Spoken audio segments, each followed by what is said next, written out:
For guests, it's all about the apres ski, pictured as the Snowboxx Music Festival in the Alps.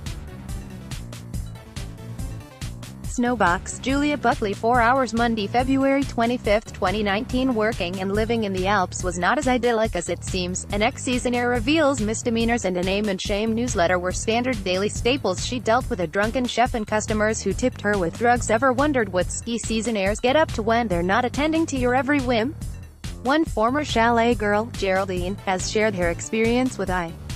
As I write this, I'm sitting in a beautiful chalet in a French ski resort, on the first day of a trip. I'm no stranger to the scene. I learned to ski aged 7, took up snowboarding at 14 and later qualified as a snowboard instructor. I eventually became a journalist, a job which in my case means regular visits to ski resorts. But there's a reason I never take these trips for granted, and that's because of the winters I spent, as a seasonnaire, working for tour operators in France's biggest ski resorts. Actually, that's not exactly true. I started my first season in Italy's Aosta Valley, but was shipped across the border, midwinter, to France when it all went horribly wrong. We slept in the basement and were treated with no respect. I'd arrived in the Italian Dolomites in November, a month before my hotel opened. I'd met most of my fellow seasonnaires earlier that year at a training session in the UK, but the one person nobody had met was our manager. It was painfully clear she had little experience, and even less desire to treat us with any respect. On arrival, we were allocated our staff accommodation, storerooms in a basement, while our manager installed herself in a hotel bedroom on the top floor, far away from her minions. Side guests C. Canazei in the Italian Dolomites. Marion tells NIG Crystal Holidays. To complicate matters, it became apparent that our chef had a drinking problem. Before the hotel opening, head office staff came to inspect the property. Hardly the ideal night for our chef to embark on a pre-dinner bender. Shortly after sitting down for dinner with the head honchos, I found him slumped over the hob, wine bottle in one hand, lighter in the other. Two colleagues devised a plan, tell the head office staff our chef was feeling unwell before excusing themselves and cooking the dinner themselves.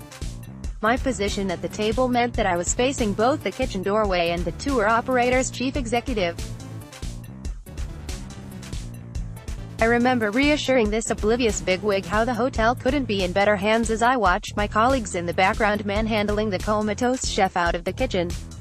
Bedbugs and an alcoholic chef staff became increasingly despondent.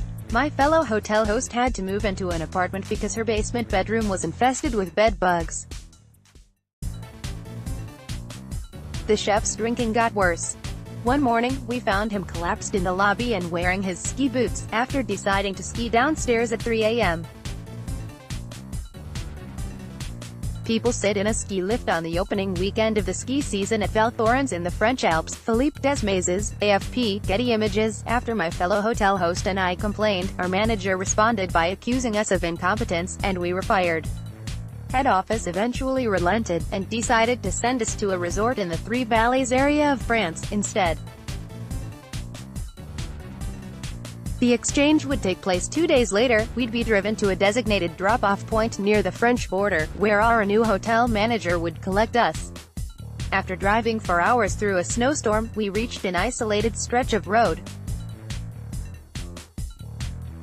I remember thinking, as we were bundled out of one car and another, that the whole situation resembled some kind of bizarre hostage swap. One guest tipped me with €50 and a bag of skunk. After my small Italian resort, the Three Valleys seemed like Las Vegas.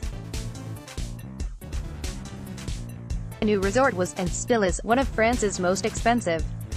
To save money, seasonnaires would get blotto on cheap chalet wine before heading out to a bar and handing over that week's earnings for 2 drinks which we'd make last all night.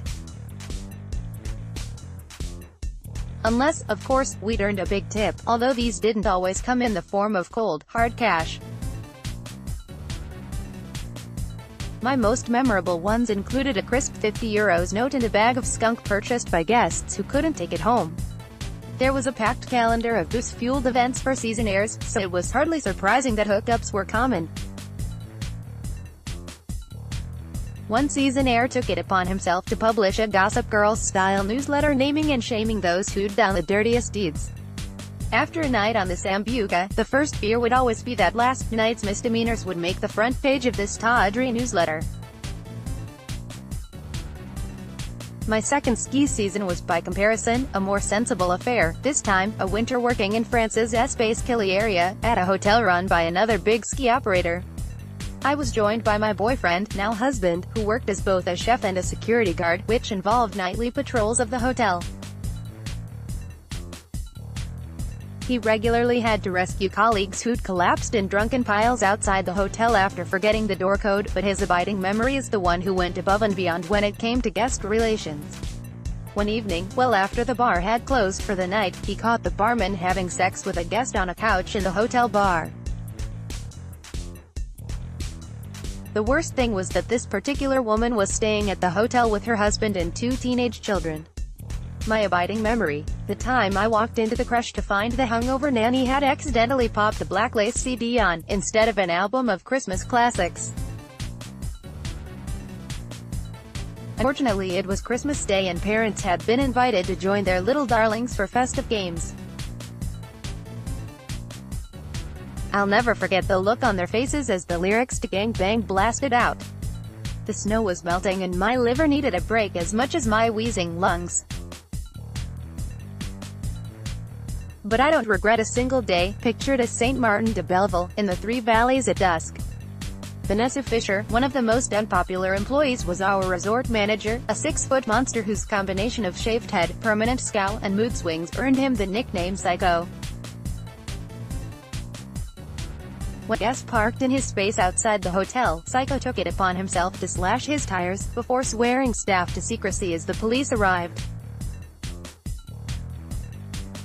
He spoke to us as though we were something stuck to the bottom of his ski boot, but one particularly peeved seasonnaire got a rather wonderful revenge. Our hotel was on the banks of a frozen lake and one morning, we woke to find a rude message to Psycho, written in the snow, in supersized writing, alongside the outline of a penis. Each letter was 10 meters high.